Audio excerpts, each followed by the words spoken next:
The Israeli-Palestinian conflict is perhaps the most complex political issue of our time.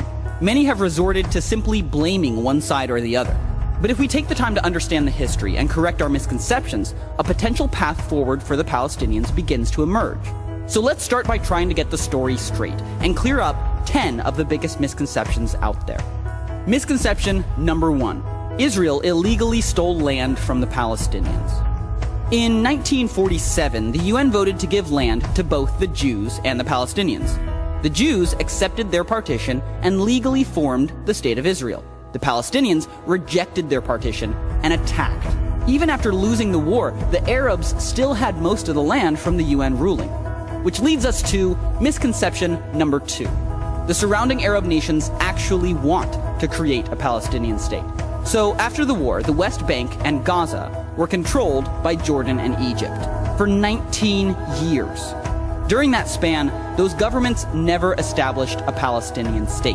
Instead, they kept the land for their own use. Misconception number 3. The Arab nations want to solve the refugee crisis.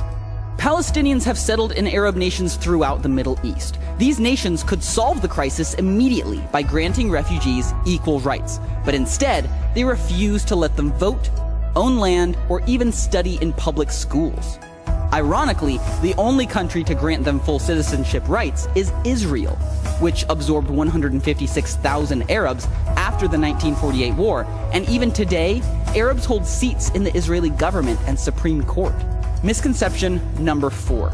UN efforts are helping to solve the refugee crisis. The UN did step in to provide assistance to the Palestinian refugees, but instead of using their existing agency that helps resettle refugee populations around the world, the UN created UNRWA, which labels every Palestinian as a refugee until a Palestinian state is formed within the borders of Israel. This makes it more difficult for Palestinians to thrive in their host countries and locks them into perpetual refugee status, passing it on to their children, grandchildren, and great-grandchildren, swelling the refugee population from 500,000 in 1949 to nearly 5 million today. As conditions worsened, the international aid started to pour in, which, incidentally, is misconception number 5. The solution is more money. Really? Western nations have given the Palestinians a ton of aid. Even taking inflation into account, they've been given 25 times more money per person than Europe was given to rebuild after World War II. Where's the stable economy? Where's the improved infrastructure? That money sure could have helped, but it was given to some leaders who had a different agenda, which brings us headlong into misconception number 6. Forming a state is the primary goal of top Palestinian leaders. All of this international aid did go to help ease one man's suffering, Yasser Arafat. After his death, accountants hired by Arafat's own family discovered secret investments worth more than $1 billion. That income stream would be threatened if a new state was formed, which gives leaders like Arafat, or Mahmoud Abbas for that matter, a billion-plus reasons to never actually sign a peace treaty. Which leads us to misconception number 7. Israel has a true peace partner.